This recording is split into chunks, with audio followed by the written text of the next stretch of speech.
dijo nuestro hermano Enrique, con Enrique, visitó Mateo 26, ahí Cristo instituyó la Cena del Señor. Y por supuesto, esta parte de la Cena del Señor está dedicada, o quienes pueden participar muy claramente son aquellos que han nacido de nuevo, aquellos que han creído en Cristo Jesús, aquellos que pueden discernir perfectamente lo que están haciendo a través de la cena. Entonces es un gozo realmente muy grande el poder participar nosotros como hijos de Dios en la Cena del Señor que Dios mismo instituyó. Esto solamente como comentario. Y por favor, hermanos, también comentarles que hoy tengan mucho en sus oraciones a nuestra hermana Sally. Realmente esta situación es crítica, y no solamente por Sally, sino por todos los hermanos que sabemos que están pasando por algún proceso médico o de enfermedad. Tengámoslos mucho en nuestras oraciones, acordémonos de ellos. Sabemos que Dios tiene cuidado de cada uno de nosotros.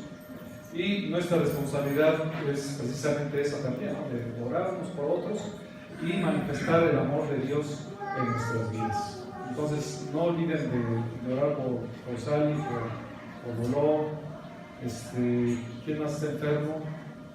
En algún tratamiento, digamos que el Maín también. ¿Quién, perdón? Lucy también. Carmen también. Entonces, sí, Lolo, ya comenté Lolo. Entonces, oremos. Rebequita también. Bueno, pues oremos por todos. Mejor digan, ¿quién está sano? Mi esposa. Estemos orando unos por otros. Y parte de lo que es la predicación que estaremos realizando en este día tiene que ver acerca de cómo es que nosotros nos relacionamos unos con otros. Cuando el Señor Jesucristo habló en Mateo capítulo número 5, inicia lo que es el Sermón del Monte, y Él empieza a predicar este Sermón del Monte, y dice en el versículo 1, viendo la multitud subió al monte, y sentándose vinieron a él sus discípulos.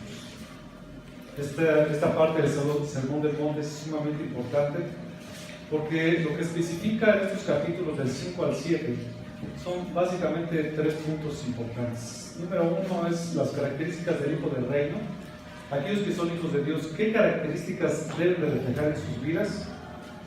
También el Señor Jesucristo, dado que venía de un periodo de más de 400 años de que no tenía la palabra del Señor, era mostrarle a los judíos, a los israelitas, porque acuérdense que Mateo va escrito para los israelitas, la incapacidad que ellos tenían de acercarse a Dios solamente por guardar la ley. Y por supuesto, también a través del Sermón del Monte indica cuáles son las verdaderas intenciones de lo que es la ley de Dios y qué es lo que Dios pide de los hombres. Entonces, antes de iniciar, mis hermanos, vamos a hacer una oración para que el Señor nos guíe. Amado Padre, en esta hermosa mañana te alabamos, te bendecimos, Dios, porque tú eres bueno. Gracias, Padre, porque tus demandas, Señor, son demasiado altas. Tus demandas, de hecho, son perfectas. Porque tú eres perfecto y porque tú eres santo, santo, santo. Ayúdanos, Padre, a entender cuál es el amor, Señor, que tú nos has dado. Y principalmente, Señor, cuál es el verdadero significado del amor y cómo debemos nosotros de expresarlo a las demás personas, al prójimo que nosotros tenemos cerca de nosotros. Gracias, Señor, por esta oportunidad. Te ruego que tú me uses, que tu palabra sea explicada correctamente, Señor, que pongas claridad a mi mente, que tu Santo Espíritu abra el corazón de cada uno de nosotros para entender y aplicar tus verdades. En Cristo Jesús. Amén. Vamos a leer nuevamente los pasajes que vamos a estar viendo en esta mañana. Mateo capítulo número 5, versículos del 43 al 48. Vean ustedes ahí sus Biblias, seguramente a partir del versículo 38 dice el amor hacia los enemigos, ¿es correcto? Pero ya la primera parte, que fue del 38 al 42, eso lo vimos la vez pasada, que hablábamos acerca del verdadero sentido de la ley, la venganza, y vimos en aquel entonces que la venganza no está permitida, o la palabra del Señor nunca habla de que nosotros personalmente podamos vengarnos de alguien, sino que veíamos que nosotros, nuestro comportamiento debería ser totalmente diferente. En lugar de vengarnos, lo que debemos de hacer es amar a las personas, darnos a las personas, a nuestro prójimo. Y el día de hoy vamos a tocar un punto bien interesante también en el verdadero sentido de la ley con respecto a que debemos amar a los enemigos. Esa es una parte crucial que vamos a empezar a ver ahora, porque el Señor Jesucristo, dentro del mismo pasaje que ahorita leeremos, dice, porque es muy fácil, dice que algunos publicanos lo hacen, que aman a los que les aman, ¿verdad? Y eso es cierto, ¿no? ¿A poco no nos llevamos muy bien con los que nos aman y los que nos caen bien? Pero no hacemos absolutamente nada adicional de valor delante de Dios, que es precisamente lo que tenemos que entender como cristianos. ¿Cómo es que nosotros nos debemos mover y cómo es que nosotros debemos expresar sinceramente el amor a todas las personas? Entonces en el versículo 43, Mateo 5:43 dice, oísteis que fue dicho, amarás a tu prójimo y aborrecerás a tu enemigo. 44, pero yo os digo, amad a vuestros enemigos, bendecid a los que os maldicen, haced bien a los que os aborrecen y orad por los que os ultrajan y os persiguen, para que seáis hijos de vuestro Padre que está en los cielos, que hace salir su sol sobre malos y buenos, y que hace llover sobre justos e injustos. Porque si amáis a los que os aman, ¿qué recompensa tendréis? ¿No hacen también lo mismo los publicanos? Y si saludáis a vuestros hermanos solamente, ¿qué hacéis de más? ¿No hacen también así los gentiles? Sed pues vosotros perfectos, como vuestro Padre que está en los cielos es perfecto. Vamos a estar viendo 3 puntos en esta predicación. No el día de hoy, solamente vamos a ver un solo punto, y de hecho es el primer versículo que acabamos de leer, que dice, oísteis que fue dicho, amarás a tu prójimo y aborrecerás a tu enemigo. Eso solamente lo abarcaremos en esta predicación, y en la siguiente parte veremos el resto de los versículos. El título de la predicación es el verdadero sentido de la ley, amar a los enemigos. Y vamos a ver los 3 puntos que siempre vemos, de hecho vemos siempre 2. El primero, que es el sentido restrictivo de la ley, cómo es que los judíos estaban restringiendo el verdadero significado de la ley. Número 2, a continuación el Señor Jesucristo dice cuál es el verdadero sentido de la ley, qué quiso realmente decir Dios en la ley. Y el tercer punto que veremos es el ejemplo de Dios. Entonces, por el contexto que podemos ver en el capítulo número 5 y las predicaciones anteriores, vamos a ver un hilo conductor que habla acerca de lo que es el verdadero sentido de la ley. Y lo primero que vamos a analizar es como dice el versículo 43, oísteis que fue dicho. Así empieza esta serie de ejemplos que da el Señor Jesucristo, que de hecho este es el último ejemplo, el 6º ejemplo acerca del verdadero sentido de la ley. Y es la forma en que el Señor Jesucristo está introduciendo cada una de estas afirmaciones. Es decir, les empieza a decir el Señor Jesucristo qué es lo que los antiguos, porque vemos también en las frases anteriores que se refiere a los antiguos, es decir, a las enseñanzas que en ese momento estaban dando los judíos a la gente. Ya lo vimos con respecto al asesinato, vimos con respecto a lo que era el adulterio, vimos respecto a la venganza que vimos la vez anterior, y es la forma en que ellos estaban entendiendo la ley de Dios, y era una interpretación rabínica. Por supuesto, era una interpretación restringida acerca de lo que realmente estaba diciendo Dios. Entonces, en primer lugar, vemos, y como primer punto, es el sentido restrictivo de la ley. Y el versículo 43 continúa diciendo, amarás a tu prójimo y aborrecerás a tu enemigo. Hasta ahí. Así estaban enseñando los judíos. Los judíos en ese entonces, ¿cómo entendían estas palabras? Estas palabras, por supuesto, las están tomando, y me voy a ir en 2 partes. La primera frase, que es amarás a tu prójimo, esto lo toman del Antiguo Testamento. Acompáñenme por favor a Levítico, capítulo número 19, versículo 18, en donde vemos como parte de la ley esto que Dios les está diciendo a los israelitas que deberían de hacer. Como ustedes notarán, en ningún momento el Señor Jesucristo está diciendo, ni enviemos en la palabra del Señor, que nosotros no debemos hacer una cosa diferente, sino que amar al prójimo. Entonces, vemos en Levítico, capítulo número 19, versículo 18, que dice: no te vengarás ni guardarás rencor a los hijos de tu pueblo, sino que dice aquí, amarás a tu prójimo como a ti mismo. Entonces, aquí los judíos estaban enseñando algo incorrecto. Por supuesto que no. Ahí estaban diciendo que deberían de amar ellos a su prójimo. Ahora, lo que debemos de entender es precisamente qué es lo que significa el prójimo para estas personas. Vemos que el amor que Dios manifiesta hacia todos los seres humanos, y de hecho el resumen de la ley está en dos partes fundamentales, ¿no? La primera parte, ¿cuál es? Amar a Dios por sobre todas las cosas y amar a tu prójimo como a ti mismo.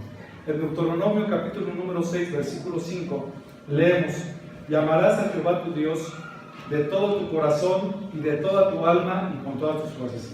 Este es el primer mandamiento, que de hecho es un resumen de los primeros 4 mandamientos que Dios da. Los otros 6 mandamientos es un resumen en donde podemos encasillar el amor hacia nuestro prójimo. ¿Okay? Son los mandamientos de parte de Dios, que Él exigía en ese momento a los judíos, que tenían que amar a Dios un poquito, que tenían que amar a Dios solamente un pedacito con lo que les quedara, ¿no? ¿Es lo que dice la palabra del Señor? Por supuesto que no. Él dice que debemos amar a Dios con todo nuestro corazón, con todas nuestras fuerzas, con toda nuestra mente, con todo lo que nosotros tenemos. Ustedes lo notan, es un mandamiento bastante grande, porque quien ama verdaderamente a Dios con todo lo que Él demanda de cada uno de nosotros. Que levante su mano, por favor. Hacen bien en no levantar, porque todos nosotros somos incapaces de amar de la forma que Dios quiere que lo amemos. Entonces, para aquellos que piensan que por las obras o por guardar los 10 mandamientos puedes llegar al cielo, la misma Biblia te manda y te dice: si tú no guardas los mandamientos, si tú no amas a Dios como debes de amar a Dios, si tú no amas a los hermanos como debes de amar a los hermanos, si no lo hacemos, estamos incumpliendo la ley, y si incumplimos un mandamiento somos culpables de toda la ley. Por eso es que a través de la ley nadie puede ser salvo, solamente a través de Cristo Jesús, nuestro Señor, quien cumplió perfectamente la ley. Y por su sacrificio y por la obra que Cristo hizo en la cruz, ahora es que nosotros nos podemos acercar a Dios confiadamente. Es extraordinario, es sensacional. Y Cristo precisamente empieza a enseñar y lo introduce de esta forma. Es cierto, tú le estás enseñando en que debemos amar a nuestro prójimo, pero yo te voy a enseñar precisamente cómo es que tú debes de amar a tu prójimo. En esta parte de Mateo capítulo número 5, versículo 43, habla acerca del amor. Esta palabra de amor, aquí inclusive se utiliza la palabra agapeo. Y el amar solo se puede conocer en base a las acciones que provoca. Yo creo que eso lo hemos platicado muchas veces, ¿verdad? ¿Cómo manifestamos que amamos a nuestra mujer, a nuestra esposa? Lo manifestamos diciendo: ay, chiquita, ¿cómo te amo? ¿Verdad? ¿Es cierto? ¿Sí les gusta a mujeres que les digamos así los esposos? Sí.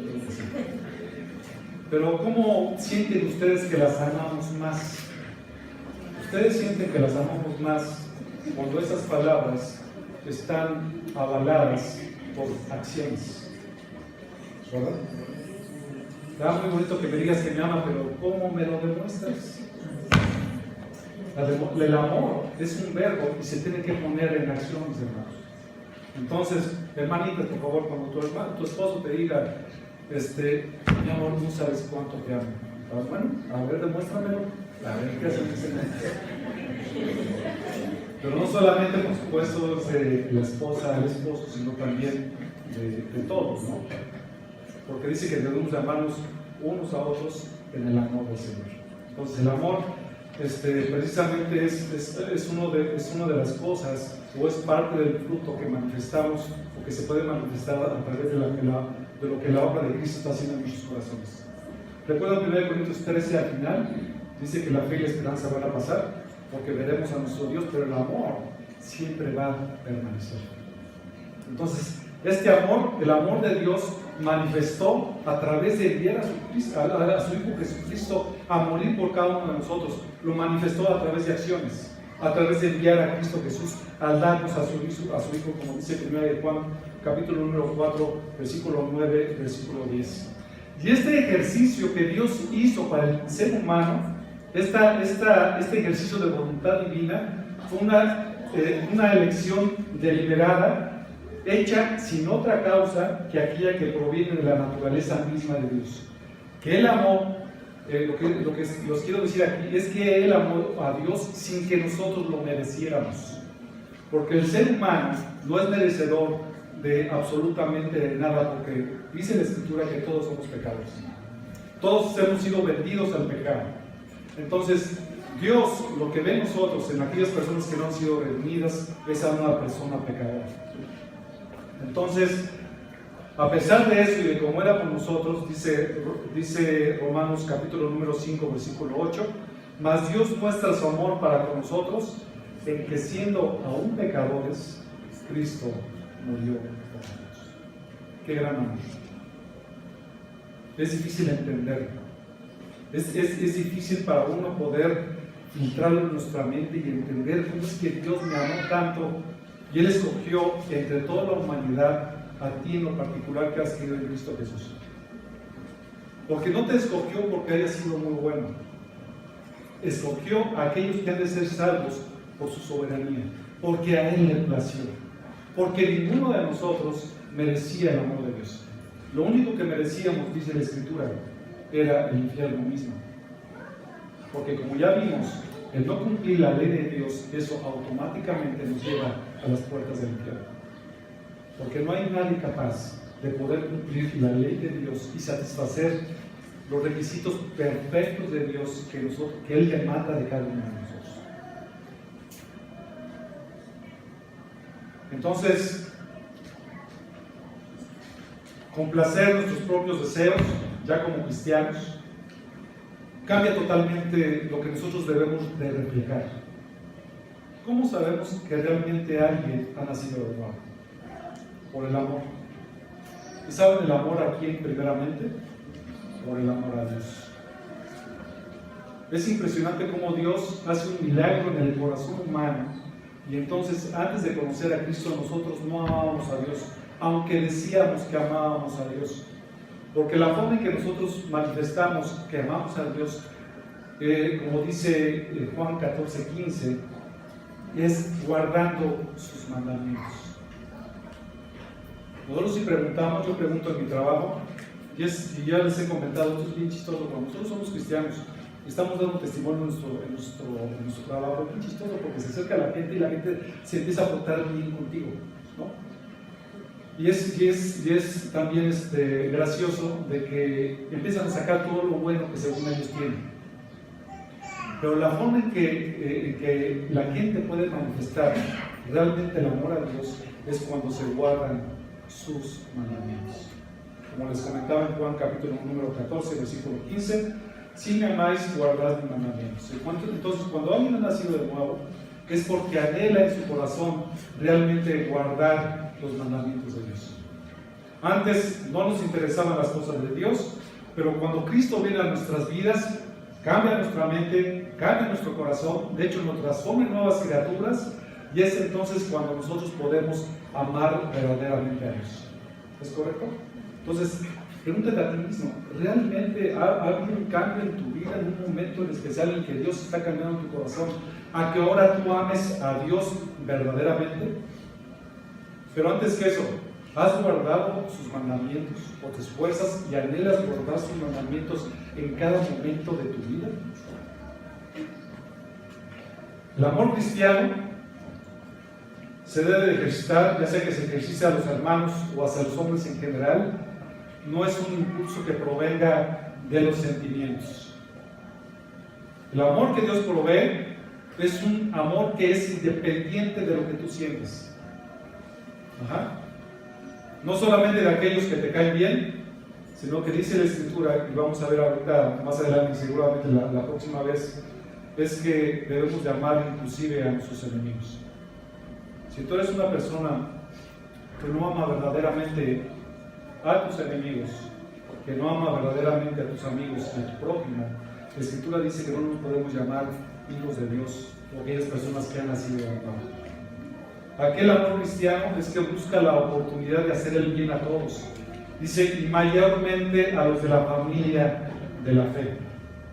Como les comentaba, y como viene la Escritura en 1 Corintios capítulo número 13, las palabras que se utiliza aquí en este capítulo para definir lo que es el amor, todas y cada una de estas palabras son verbos. Entonces, el amor es un acto de servicio que fluye de un corazón de humildad. En 1 Corintios 13, cuando habla de describir el amor, todos son acciones, todos son verbos. La manifestación del amor que nosotros debemos hacer es precisamente a través de acciones. Esta primera parte que vimos acerca del amor, dice que es el amor al prójimo. Y a todo eso, ¿quién es el prójimo? La palabra del griego viene de lesión, y al castellano digamos que está traducido, se puede traducir como vecino. Pero la palabra en griego va más allá de lo que significa el ser vecino. Y yo creo que ahora en nuestros tiempos es más complicado entender bien cuál es esta palabra de vecino. Yo no sé ustedes, mis hermanos, pero en estas ciudades tan grandes a veces es bien complicado saber quiénes son nuestros vecinos. De repente entras a tu edificio, te escribes en un edificio o en una cerrada y tú topas ahí, ¿quién será? Nunca lo había visto. Pero la palabra del Señor, cuando utiliza la palabra del prójimo, tiene que ver con la vecindad. Y puede verse principalmente en ciertas características que en aquel entonces el pueblo de Israel tenía o tenían lo que eran los vecinos. Y como vecinos había privilegios y deberes de vecindad, ¿no?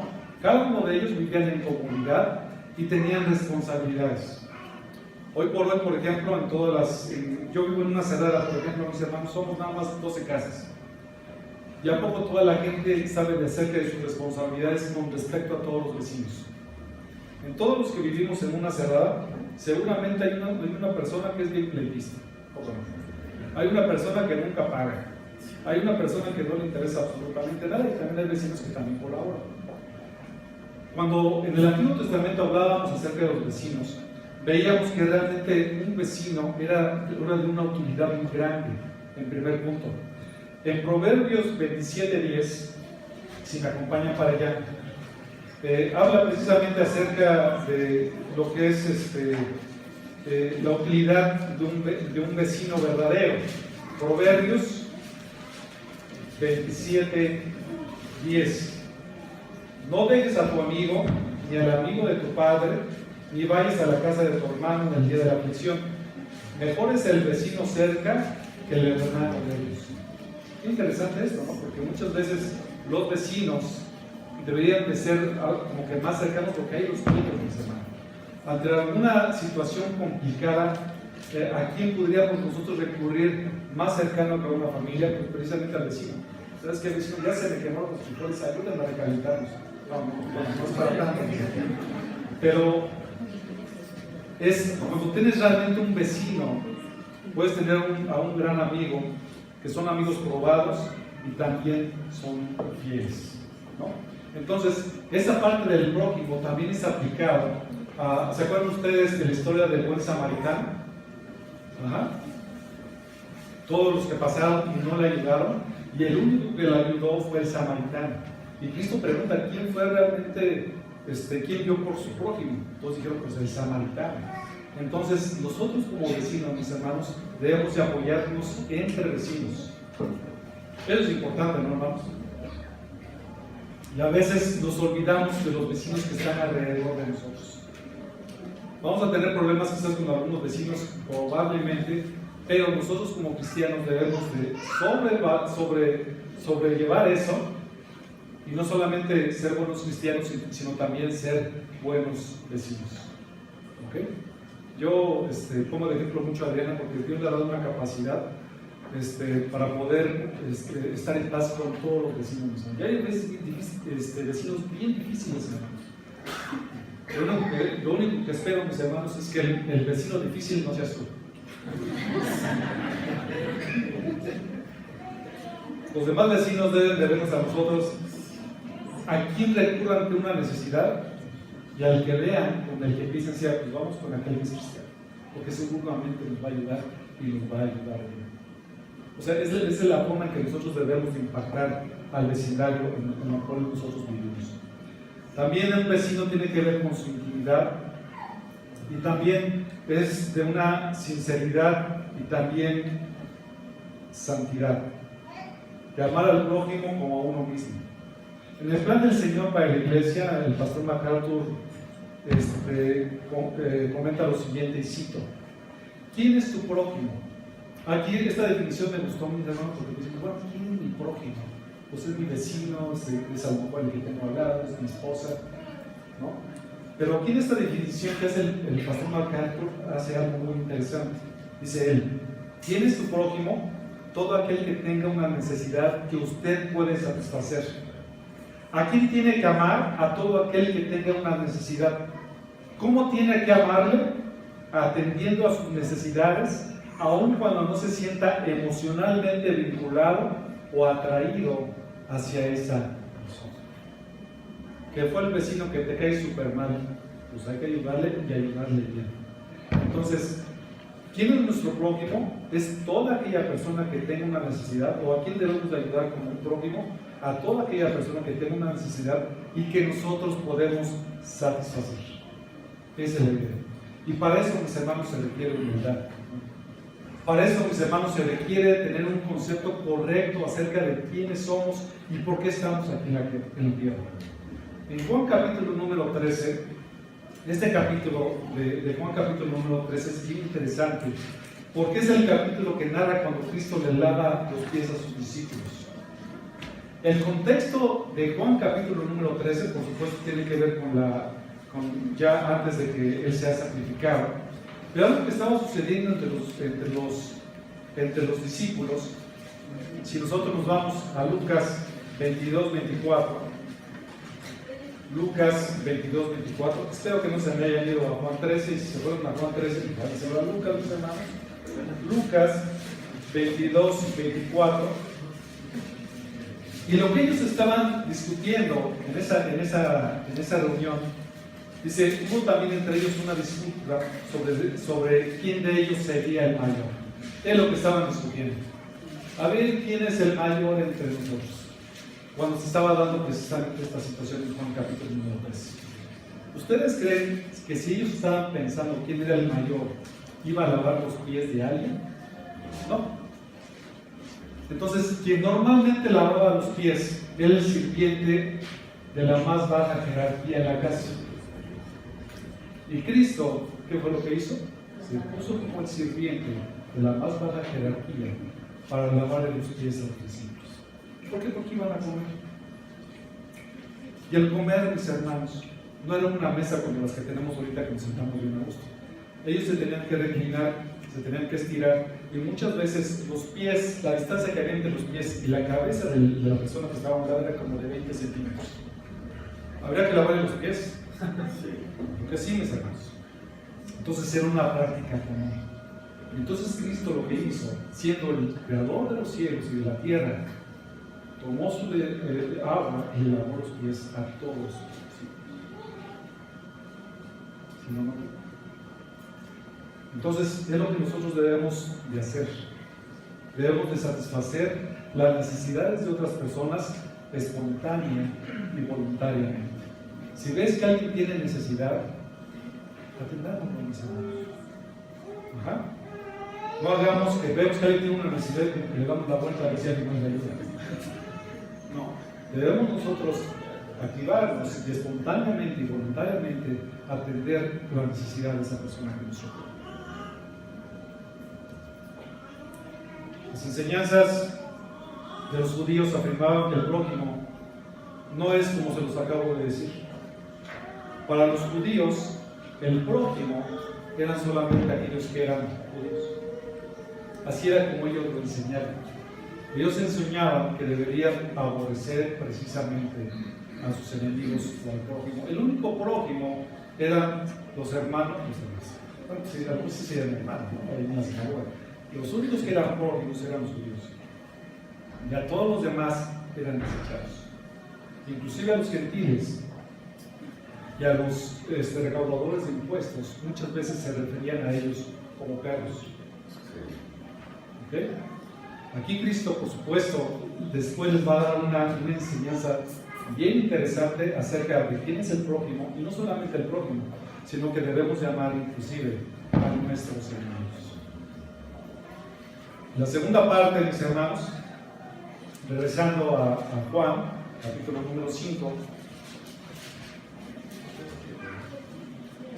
versículo 43, a veces se fue dicho, amarás a tu prójimo. Hasta aquí hemos visto amarás a tu prójimo. La segunda parte, que era lo que estaban enseñando también los judíos, era acerca de aborrecerás a tu enemigo. Ajá. El primer punto que quiero mencionarles es que en la Biblia nunca vienen estas frases juntas. No hay forma de que vengan juntas. Entonces, aquí una palabra fuerte también, mis hermanos, es aborrecer. ¿Qué es aborrecer? ¿Qué es aborrecer? Contesten. Normalmente yo no les pregunto, siempre contesto yo mis preguntas, pero ahora díganme nada más en una palabra qué es aborrecer. La primera palabra que te viene a la mente es odiar.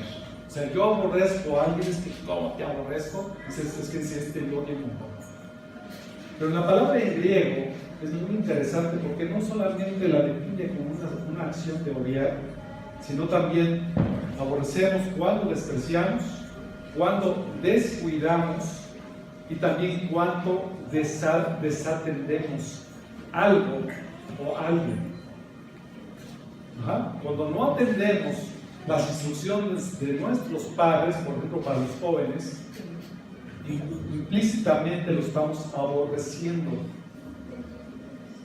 No solamente se aplica en la parte de odiar, sino cuando estamos desatendiendo a alguien, lo estamos aborreciendo. Y es como dice la palabra en griego, mis hermanos. Ya le había dicho aquí a Jorge Montaroque, cuando fue a la casa y estábamos viendo y vimos esta palabra, y de veras es impactante, porque tiene que ver con la actitud de nuestro corazón. Acuérdense que siempre Cristo fue a la actitud de nuestro corazón, no solamente en las acciones mismas, sino cómo estamos haciendo las cosas. ¿De qué sirve que tú hagas las cosas de mala gana si tu actitud, si tu corazón está lejos de Dios? A Dios no le interesa eso. Dios quiere que nosotros atendamos, que lo amemos, que lo pongamos en el lugar que Dios debe de tener en nuestras vidas. ¿No será que hemos aborrecido a Dios indirecta o directamente cuando no atendemos a lo que Dios nos está diciendo que debemos hacer? La respuesta es sí. Y cuando nosotros nos estamos dando cuenta de que no estamos atendiendo lo que Dios nos manda, lo que tenemos que hacer en ese momento es pedir delante del Señor y decirle, perdóname Dios, porque no he atendido en la forma que tú me lo estás demandando. ¿Ven cómo la vara está bien alta, mis hermanos? La vara es el Señor, la vara no es tu hermano de al lado. Si tú estás considerando que la vara de medición somos nosotros o tu vecino, no es eso, mis hermanos. Hay que entender cuáles son las demandas que Dios nos está pidiendo a cada uno de nosotros. Entonces, esta palabra de aborrecer tiene que ver con sentimientos maliciosos o injustificables hacia otros. De sentimientos maliciosos e injustificables hacia otros. Por ejemplo, en Juan capítulo número 3, versículo 20, no lo busquen, mis hermanos, porque todo aquel que hace lo malo, que dice, aborrece la luz y no viene a la luz para que sus obras no sean reprendidas. Sencillo. Una persona aborrece una cuestión que no debería de aborrecer, que en este caso precisamente es la luz. ¿Y qué es la luz? Dios es Dios. ¿Y cuánta gente no aborrece a Dios por lo que es Dios? Es bien triste, mis hermanos, bien triste.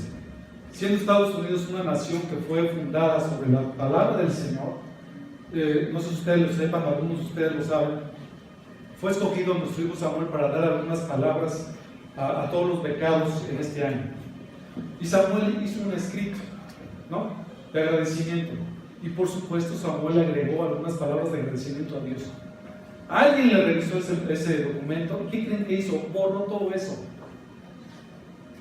Borró todo. Gracias a Dios, porque todo eso lo borraron. Es impresionante, es increíble cómo esa nación que fue fundada con la palabra de Dios ahora haga ese tipo de tonterías. Por supuesto, Samuel no les voy a decir allá los libros, va a hablar acerca del Señor, les va a compartir lo que Dios ha hecho en sus vidas. Porque más vale obedecer a Dios. Ore por Samuel para que Dios le dé valentía en hacer eso. Nosotros le decimos a Samuel, es que de todos estos 4 años, de todo este sufrimiento que tú has tenido, la culminación es esto. Dios te trajo para eso, para que dieras testimonio acerca de quién es Cristo. Entonces, nosotros como cristianos debemos estar bien firmes acerca de cómo nos referimos a Dios y cómo debemos hablar acerca de Dios. Esta palabra de aborrecer es de un sentimiento legítimo de aversión hacia lo que es malo, por supuesto. Dios odia el pecado y nosotros de igual manera debemos odiar el pecado. Dice Hebreos 1:9, has amado la justicia y aborrecido la maldad. Es la única forma en que se pueda aplicar de que nosotros debemos aborrecer algo, ya sea la maldad misma, es al pecado mismo. Que cuando pecamos decimos, Señor, ¿por qué hago eso en contra tuya? Y que realmente la podamos aborrecer, ese pecado, y odiarlo con todas nuestras fuerzas. Y la tercera parte, que es el aborrecimiento, es la preferencia relativa de una cosa por encima de otra, mediante la expresión de menosprecio o aversión a las demandas de una persona o cosa en relación a los de otra persona. Y para eso viene muy ad hoc lo que en algún momento escuchamos y que viene la palabra del Señor en Mateo 6:24. Ninguno puede servir a 2 señores, porque ¿qué dice? O aborrecerá al uno y amará al otro, o estimará al uno y menospreciará al otro. No podéis servir a Dios y a las riquezas. Cuando aquí se refiere a la riqueza, mis hermanos, evidentemente tiene que ver con la lana. Porque la gente cuando tiene dinero, ama mucho el dinero. Pero realmente esta parte de las riquezas tiene que ver con lo que nosotros atesoramos. Con nosotros mismos lo que es de nuestro interés. Entonces, o servimos a Dios o nos servimos a nosotros mismos. Porque la riqueza es presente para servirse a nosotros mismos. Entonces, cuando nosotros no servimos a Dios como Dios lo demanda, entonces lo estamos obedeciendo. Por eso es que nosotros debemos definirnos en nuestra vida cristiana realmente a quién estamos sirviendo. Elías cuando tenía la disputa con los Baales, ¿no? Los insta que digan, defínense en quién van a creer, si en Dios o en los Baales. Es lo mismo para nosotros, porque evidentemente cuando nuestros corazones están divididos, o amamos a uno o aborrecemos a otro. No hay mitas, no hay que tantito amo a Dios, pero tantito también lo aborrezco, no. Tantito hago lo que Dios me demanda o tantito hago lo que a mí se me antoja y se me da la gana. La Escritura es bien clara acerca de lo que nosotros deberíamos de hacer, porque al momento de que nosotros no nos sometemos a Dios, lo estamos aborreciendo. Precisamente eso es el Evangelio, mis hermanos. El Evangelio, un verdadero cristiano, no es el que levanta su mano, a ver quién tiene el volumen en su corazón y que levante su mano. No, porque el Evangelio del cristianismo llama a que entreguemos nuestra vida completamente a Dios. Dios no se basta, no es suficiente para Él que le entreguemos un pedacito de nuestra vida. Él demanda todo de nuestra vida, todo nuestro esfuerzo, todo nuestro amor. Y si tú antes de venir a Cristo no fuiste confrontado de esa forma, es porque quizás se te dio un evangelio diluido. Pero Dios, cuando nos acercamos a Él pide todo de nosotros, todo y absolutamente de nosotros. En Mateo capítulo número 10, Vamos para allá, mis hermanos. Mateo 10, versículos del 34 en adelante, dice: no penséis que he venido para traer paz a la tierra. No he venido para traer paz sino espada, porque he venido para poner en disensión al hombre contra su padre, a la hija contra su madre, y a la nuera contra su suegra. Y los enemigos del hombre serán los de su casa. Dice el 37: el que ama a padre o a madre más que a mí, no es digno de mí. El que ama a hijo o a hija más que a mí, no es digno de mí. Y el que no toma su cruz y sigue en pos de mí, no es digno de mí. O sea, Dios pide todo. ¿Sí? Que no, Dios pide todo en el sentido de que cuando Dios te llama, no te fijes qué va a pensar mi mamá, o qué va a pensar mi papá, o inclusive qué va a pensar mi esposo. Dios está pidiendo ahí todo. Dios te está pidiendo que te niegues a ti mismo, que cargues su cruz y que lo sigas a pesar de todo. El ser cristiano es una obra del Espíritu Santo, que convence al pecador y lo lleva precisamente a la obediencia. Si fuera por nosotros mismos, seguiríamos aborreciendo a Dios y antepondríamos todas las cosas antes que a Dios, pero solamente a través de ese nuevo nacimiento es que Dios cambia nuestras mentes y nuestros corazones. Gracias, Señor Dios. Gracias, Señor, decía Pablo en el libro de Dios. Porque había la obra de Dios en sus corazones. Vamos aquí a la parte de aborrecer y qué es lo que implica. Y lo que estaban diciendo después era al enemigo. Vamos bien, entero. Qué bueno que la puse en dos partes, no, porque no voy a acabar. El término enemigo, aborrecerás a tu enemigo, se puede referir tanto a individuos como a las naciones, ¿no? Y lo vemos en las naciones. ¿Quién es un enemigo de Israel? Pues las naciones alrededor. Y también tiene que ver con respecto a los individuos. En Génesis 22, 17 leemos la escritura que dice: de cierto te bendeciré y multiplicaré tu descendencia como las estrellas del cielo y como la arena que está en la orilla del mar, y tu descendencia poseerá las puertas de tus enemigos. El vocablo puede referirse específicamente a enemigos personales. Dice la escritura en Éxodo 23 del 4 al 5 que si encuentras extraviado el buey de tu enemigo o su asno, ¿se acuerdan? Que había esa cuestión de quién definiría como enemigo. Lo que debes hacer con tu enemigo, que sabes que no te quiere, ciertamente se lo devolverás. Si ves caído debajo de su carga el asno de uno que te aborrece, no se lo dejarás a él solo, ciertamente le ayudarás a levantar. ¿Sí notan? Esa parte de la escritura dice que alguien que te aborrece, no que tú lo aborrezcas, ¿no? Entonces, nosotros como cristianos, realmente es muy rico todos estos pasajes. Nosotros no podemos, cristianamente hablando, aborrecer a nadie. Si hay gente que nos aborrezca, si hay gente que no le caemos bien, ¿no? Podemos ver. Pero eso no significa que tú lo debas de aborrecer o odiar. Porque Dios definitivamente nos manda un ideal superior a lo que nosotros pudiéramos pensar. La idea de enemigo incluye a aquellos que sienten hostilidad contra mí. Dice el Salmo 38, 19: porque mis enemigos están vivos y fuertes y se han aumentado los que me aborrecen sin causa. Hay gente que no te cae bien porque no te cae. Como cristianos hay personas que al momento de que somos cristianos, no nos aceptan, ¿verdad? ¿Y no te ha pasado que de repente dices: ay, pues este hermano tiene algo que no me cae bien? ¿Verdad? ¿No les ha pasado eso? Ay, a veces nos pasa eso, mis hermanos, ¿sí? Y lo común es que no hubo química entre nosotros. A pesar de la química, no química física, nuclear, lo que sea, independientemente de los sentimientos, nosotros debemos hablar y amar bien. Lo que la otra gente haga ya no es una cuestión de nosotros, no es una cuestión de que tú lo consideres también tu enemigo, porque aunque sabes que es tu enemigo, lo que debemos de hacer es amar inclusive a esas personas. ¿Se acuerdan de Saúl y David? Ajá. En 1 de Samuel capítulo número 18, habla acerca de cómo es que Saúl empezó a envenenar su corazón en contra de David porque sintió celos. Después de que mató a Jonatán, el gigante, ¿cómo se llama? A Goliat, empezaron a surgir cantos, ¿no?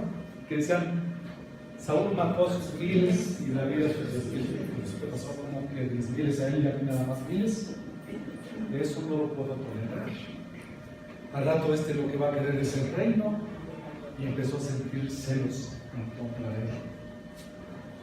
Y dice 1 de Samuel 18, 29, y él trató de matarlo, en esa circunstancia, y después más adelante. Pero el versículo 29 de 1 de Samuel 18, 29, dice que Saúl fue enemigo de David todos los días.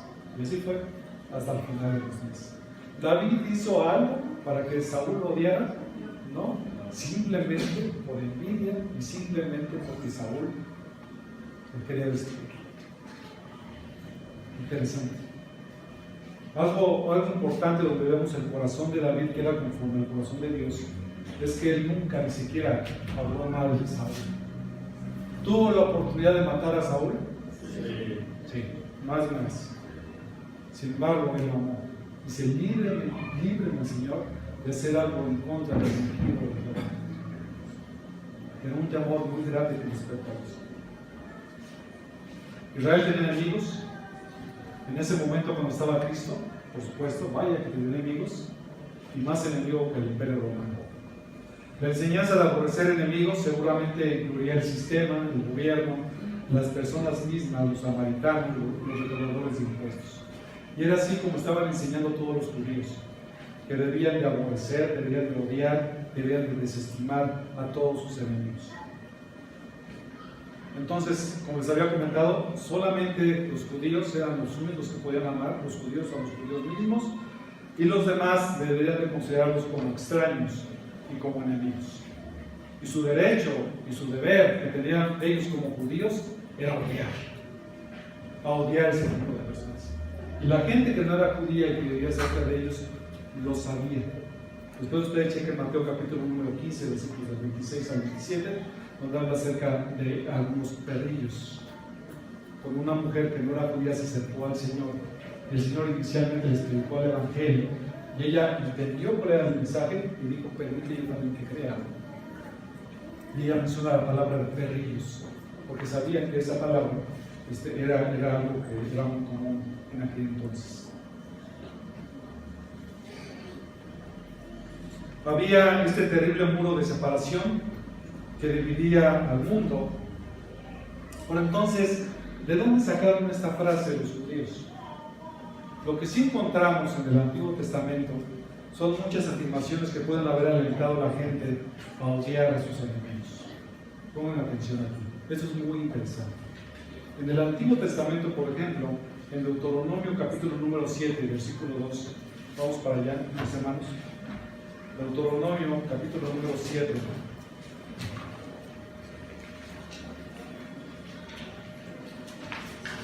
Deuteronomio 7.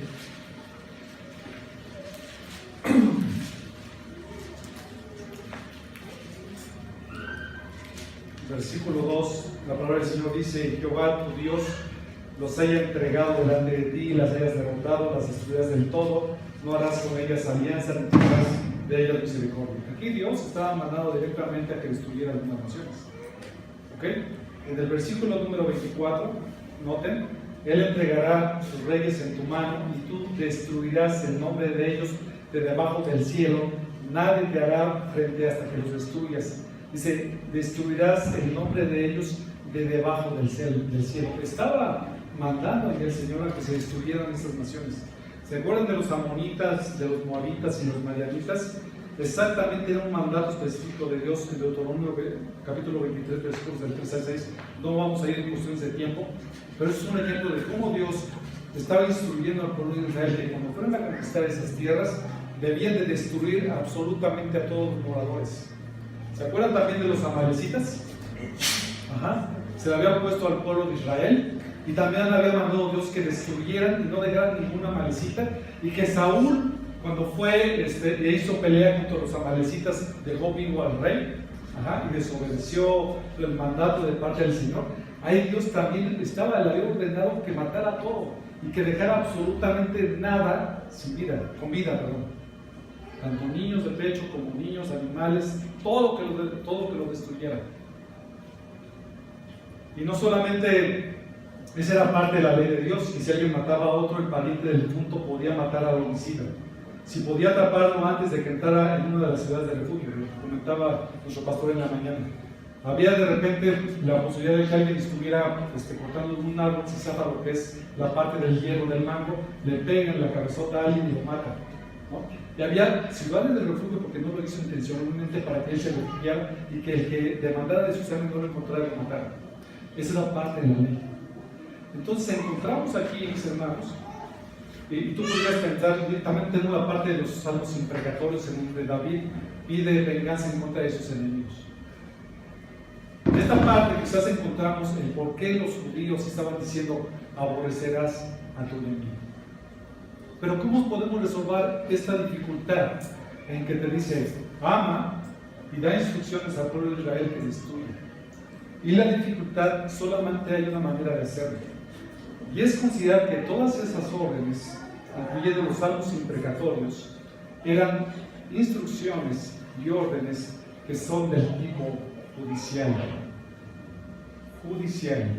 Nunca tiene que ver con cuestiones personales.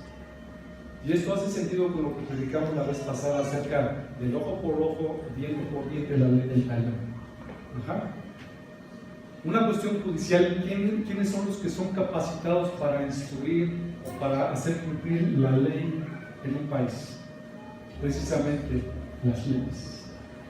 Por eso es que las leyes, si nuestro gobierno en un momento dado estableciera la pena de muerte, es algo que es permitido delante de Dios para que ellos lo ejerzan.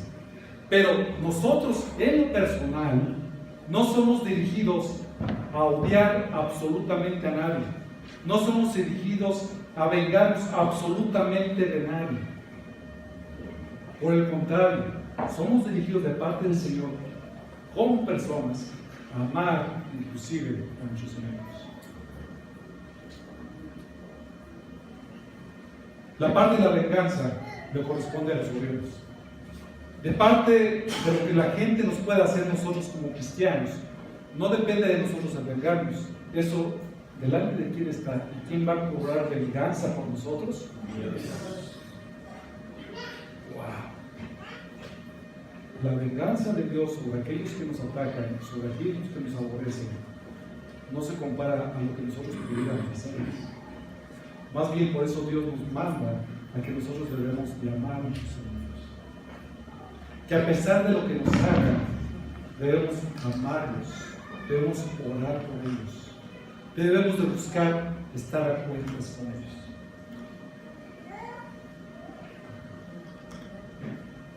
Pero la dificultad en el caso de los escribas y los fariseos fue que no distinguieron ni tomaron este principio judicial y lo aplicaron a los asuntos ordinarios y a su vida cotidiana. Lo consideraron ellos como una justificación para odiar a sus enemigos, para odiar a todos los que les desagradaban, a todos los que les resultaban molestos. De este modo destruyeron a sabiendas el principio de la ley de Dios, que es este gran principio del amor. Dios nos manda a que amemos. Dios no nos manda a que aborrezcamos. Si tú tienes un aborrecimiento con respecto a alguna persona, y eso me estoy refiriendo a odiar, me estoy refiriendo a la parte, como que les había dicho, de desatender, de no hacer caso a las personas, tú directamente lo estás haciendo. Es un buen momento, mis hermanos, para que analicemos nuestras vidas. ¿Qué tan buenos vecinos somos? ¿Qué tan buenos cristianos somos? ¿Qué tan buenos hermanos somos? ¿Cómo es que actuamos nosotros con respecto a los que nos aborrecen a nosotros, a nuestros enemigos? La segunda parte, mis hermanos, tiene que ver con eso precisamente. ¿Cómo es que nosotros debemos amar a nuestros enemigos? Vamos a orar. Amado Señor, en esta mañana te damos muchas gracias. Te damos muchas gracias porque tu palabra es clara. Ciertamente los judíos habrían malentendido tus mandamientos. Tu mandamiento es claro, Señor. No debemos de odiar a nadie. No debemos de aborrecer a nadie. No debemos desatender a nadie. Aún aquellas personas que son difíciles. Aún aquellas personas que nos aborrecen. Habla nuestras vidas, Señor. Y si tú, amigo que nos acompañas, te has dado cuenta que tu vida ha sido una vida de aborrecimiento para todo el mundo, para con tus padres, para con tus jefes, para con tus vecinos, para con tus yernos, para con tus nueras, eso no es vida. Y eso no es lo que Dios te está pidiendo. Dios demanda de todas las personas que debamos amar a Dios, de nuestro prójimo como nosotros mismos. Si tú continuamente estás desatendiendo la palabra del Señor, te invito a que te arrepientas. En esta mañana Dios te llama a que te pongas a cuentas con Él. Dios te llama a que cargues tu cruz y sigas a Cristo Jesús, quien murió por ti precisamente para transformar tu vida y para salvarte. Ruega al Señor para que tenga misericordia de ti. Gracias, Dios, por darnos esta oportunidad de atender a tu palabra. Permite, Señor, que si tenemos deuda con alguien en cuanto a respetarnos, en cuanto a amarnos, podamos ponernos a cuentas. Que podamos verdaderamente obrar, Señor, para que las gentes, las personas puedan venir a ti, que tú les puedas perdonar sus pecados. Gracias, Señor, por darnos esta bendición tan grande de venir este domingo para alabar, glorificar tu nombre. Gracias, Señor, porque tu palabra, Señor, impacta en nuestros corazones y nos llama precisamente a la acción. Ayúdanos a amarnos unos a otros. Te agradecemos, Señor, por cada una de las familias que vinieron aquí en esta mañana, en esta tarde casi. Te pedimos que tú los guardes, que podamos cada uno de nosotros ser luz y sal en este mundo. Te alabamos y te glorificamos, Dios, porque tú eres bueno para con todos nosotros. En el precioso nombre de Cristo Jesús. Amén.